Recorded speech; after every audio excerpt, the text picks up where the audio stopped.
खबर यह है कि मुफ्ती सलमान अजहरी साहब के सपोर्ट में असदुद्दीन ओवैसी की पार्टी AIMIM खुलकर मैदान में आ गई और बहुत बड़ा ऐलान कर दिया है। एक लेटर भेजा है मुख्यमंत्री को, मुख्यमंत्री गुजरात को, गृह मंत्रालय को, राष्ट्रपति को।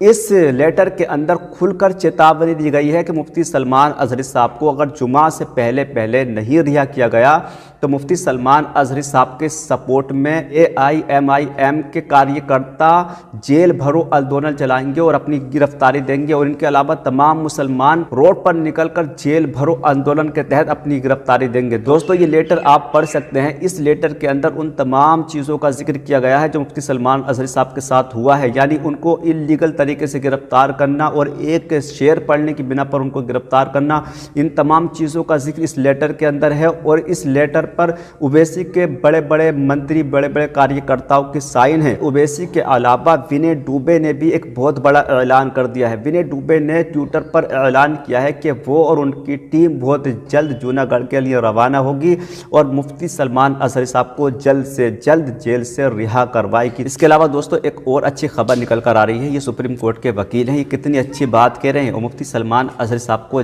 जल्द रिहाई दिलाने की बात कर रहे हैं। चलिए सुप्रीम कोर्ट के इन वकील की बात भी सुन लेते हैं। नमस्कार, मैं हूं देव, इसमें आप देख रहे हैं लोकतंत्र टीवी। देखिए, देश भर में सबसे हॉट मुद्दा इस वक्त बना हुआ है मौलाना मुफ्ती सलमान अजहरी का। उनको गिरफ्तार कर लिया गया है गुजरात ATS के द्वारा, वो भी मुंबई से। सवाल इस बात का है कि फ्रीडम ऑफ स्पीच पर अगर उन्होंने कोई बात कही है तो इतना बड़ा एक्शन लिया जाए, ये किसी ने सोचा नहीं था। इस वक्त मेरे साथ मौजूद हैं सुप्रीम कोर्ट के सीनियर एडवोकेट नरेंद्र मिश्रा जी। मिश्रा जी, कैसे देख रहे हैं अजहरी साहब का जो मामला है, मुफ्ती अजहरी का, कैसे देख रहे हैं? अब कहा जा रहा है कि पूरे देश में आंदोलन शुरू होने वाला है जिसमें कि संत भी मौजूद है और कई मुसलमान भी। देखिए, ये जो मोमेंट जो पुलिस ने मोमेंट्स किया है, इसके बारे में बोलना चाहता हूँ कि वो बेसिकली एक ऑर्गेनाइजेशन के द्वारा एक प्रोग्राम कराया गया था जिसमें 2 व्यक्ति थे और उन व्यक्तियों ने इनको धर्म और एजुकेशन से लेकर के यह कुछ था प्रोग्राम से। उस प्रोग्राम पर इन्होंने कुछ बातों में कुछ शब्दों का यूज किया है, शायद वो उसी के आधार पर पुलिस ने उसको ऑफेंस बनाया। Point number 1। Point number 2, police ने इसके साथ में जिन लोगों ने इस प्रोग्राम को ऑर्गेनाइज किया उनके ऊपर FIR दर्ज कर लिया। FIR से उनका जो सेक्शंस है, ये ध्यान रखने की ज़रूरत है, 153, 502, 188, 144 IPC के अंदर में पुलिस स्टेशन जो जूनागढ़ डिस्ट्रिक्ट में आता है, जो जूनागढ़ पुलिस जा कर के इसको डिटेन करती है मुंबई से गिरफ्तार कर, करेक्ट, वही डिटेन कर रही है, तो मुंबई से इसको डिटेन किया जाता है। और इसके साथ में जो ये पुलिस ने FIR लॉन्च किया है, तो ये तो बहुत बड़े कंजाइबल ऑफेंस नहीं थे, पर इसके साथ में जब उनको मौलाना साहब को जब जैसे ही अपराधी को आरोपी बना दिया गया पुलिस के द्वारा, तो उसके आधार पर पुलिस ने उनको बहुत बड़े लेवल पर, जैसे ही ये चीज़ें पूरे भारत देश में फैली, तो वहाँ गुजरात के उस पुलिस स्टेशन पर एक बड़े लेवल पर लोगों का जुमड़ा आना शुरू हुआ, जो कि उस समय पर जूनागढ़ में जब प्रोग्राम कराया गया था उसी से संबंधित लोग थे, जो शिक्षा और धर्म को लेकर के जो उन्होंने कुछ बातें कही थी, उसी पर आधारित ये मुद्दा था। जैसे ही वहाँ पर लोग आए तो पुलिस ने उनके ऊपर लाठीचार्ज किया, उनके ऊपर FIRs किया और बहुत तरह के और भी सेक्शंस, कंजाइबल, नॉन कंजाइबल्स और कंजाइबल्स, दोनों तरह के ऑफेंस के आधार पर, जिसमें 10 साल से ऊपर तक की सजाओं के आधार पर कई सारे सेक्शंस का उन्होंने पुलिस ने एलिगेट कर लगे हैं। उसमें 6 सेक्शंस वहाँ पर लगाए गए हैं और 4 सेक्शन से पहले लगाए गए थे। अब वो 6 सेक्शंस कौन कौन से हैं, मैं आपके माध्यम से बोल देना चाहता हूँ। 332 यानी 332 IPC का, उसमें 3 ईयर्स का इम्प्रिजमेंट है। इसके साथ में 333 इसका मतलब हो गया कि 333, इसमें 10 ईयर से ऊपर का कन्विक्शन है। इसके साथ में 341 है और 356 है और इसके साथ में 336, 341, 353 का मतलब हो गया 353, जिसके आधार पर यह होता है कि प्रशासनिक कार्यों में अवरोध उत्पन्न करना। और इसके साथ में 341 भी है, इसी के साथ में 336 भी है। तो ये तो सिंपल है। तो ये इसके सबसे, इसमें जो कंजाइबल ऑफेंस है, सबसे जो बड़ा जो मतलब उसमें केस है वो है 333 का। इसका मतलब होता है किसी के साथ में आपने बहुत बड़े तरीके से ब्रूटल मारपीट किया है और इसके साथ में ये सारी चीज़ें हुई हैं। तो ये जो लोग वहाँ पर प्रदर्शन कर रहे थे उनके ऊपर, एक बड़ी भीड़ के ऊपर इस तरह का FIR लॉन्च किया गया है।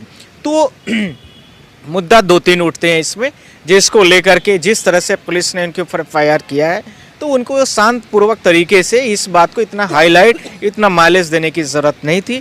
इन्होंने पूरी भारत देश को हिंदू मुस्लिम करने की गुजरात में और मुंबई में और मीडिया में हाईलाइट करने का लिए कोशिश की गई है, पॉइंट नंबर 1। सेकंड, उन्होंने इतना बड़ा शब्द नहीं यूज किया है, जो जहाँ तक मैंने मीडियाज़ के माध्यम से सुना है, उसके आधार पर उन्होंने बातों बातों में ही बोलते बोलते कई बार आदमी बोल जाता है, तो वो इतने हाईलाइटेड मुद्दा नहीं बोला कि जिसको लेकर के पुलिस प्रशासन को इतने बड़े पूरे भारत की वर्ल्ड लेवल की न्यूज़ बना दिया जाए। तो इतना बड़ा मुद्दा नहीं था। ऐसे तो मैं ये कहना चाहता हूँ आपके माध्यम से, बहुत सारे बड़े बड़े नेताओं को जो है तो कोर्ट छोड़ देती है कि कोई बात नहीं, कहीं भूल चूक में आदमी बोल दिया होगा, तो कुछ इसी प्रकार से इसको भी समझने की ज़रूरत है। तो कैसे बड़ी होंगे जो एक मुसलमान होने के नाते जो है लगा हुआ है मुफ्ती अजहरी के ऊपर कि वो मुसलमान है इसलिए ऐसा किया जा रहा है, आपको नहीं, यही तो मैं कहना चाहता हूँ आपके माध्यम से कि उन्होंने हिंदू मुस्लिम करने के लिए कोशिश किया है कि जिससे पूरे भारत देश में यह बात फैले। जिस भी सांसद का आपने नाम बोला है, उस सांसद ने कभी बेरोजगारी, महंगाई, इन सब मुद्दों पर कभी नहीं ट्वीट किया होगा। आज तक का उठा के आप देख लीजिए, जब भी वो बात करेंगे इन्हीं सारी चीज़ों पर आधारित बेबुनियाद बातें करेंगे, तो ये सारी चीज़ें उसमें उठ के सामने आ रही हैं। कैसे सर ये इन तमाम जो धाराएं लगी उनसे बड़ी कैसे होंगी? ये मैं आपके माध्यम से, लोकतंत्र टीवी के माध्यम से मैं बोलना चाहता हूँ कि वो हमारे पास आए और मैं उनको एक दिन में निकाल दूंगा। वो कोई बहुत बड़ा मसला नहीं है। और जिस तरह से बीजेपी से लड़ेंगे आप? नहीं, बीजेपी से मतलब नहीं हो, तो पुलिस प्रोसिक्यूशन का प्रोसेस होता है, उसके आधार पर वो निकल जाएंगे, जिससे पूरे भारत देश में बहुत बड़े लेवल पर जो हिंदू मुस्लिम होने की स्थिति बन रही है, वो अपने आप मामला खत्म हो जाएगा और लोकतंत्र जीवित रहेगा। मोहम्मद मुफ्ती अजहरी को रिहा करेंगे आप? मोहम्मद मुफ्ती अजहरी से मतलब भारत देश के संविधान में रहने वाले हर व्यक्ति के पास एक कानूनी अधिकार होता है कि वो किसी भी अपने वकील से मिले और संबंधित व्यक्ति से बातचीत करे, जो उसको जानकारी चाहिए वो उसके लिए कोर्ट के माध्यम से अथवा फ्री लीगल एड सर्विसेज होती है कोर्ट में, अथवा इसके अलावा किसी भी तरीके से वो किसी भी वकील से अपने मिल सकता है। तो यदि वो मेरे पास आएगा तो मैं उसकी मेल करा दूंगा, वो कोई बहुत बड़ा मसला नहीं। सुधांशु त्रिवेदी ने ट्वीट करके किया, जिसके बाद ये पूरा कारवां जो हो आगे बढ़ा है। नहीं, वो ठीक है, उन्होंने क्या किया क्या नहीं, हमारे पास तो ऐसे बहुत सारी केसेस आती रहती है, कोई बहुत बड़ा मसला नहीं है।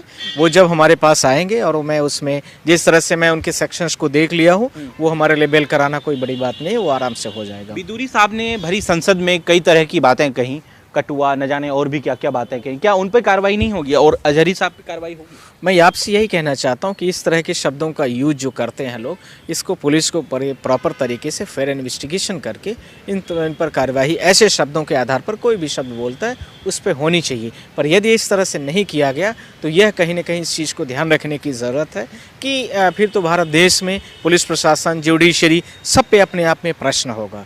तो यह किसी जाति स्पेसिफिक को लेकर के इस तरह के प्रश्न नहीं होने चाहिए।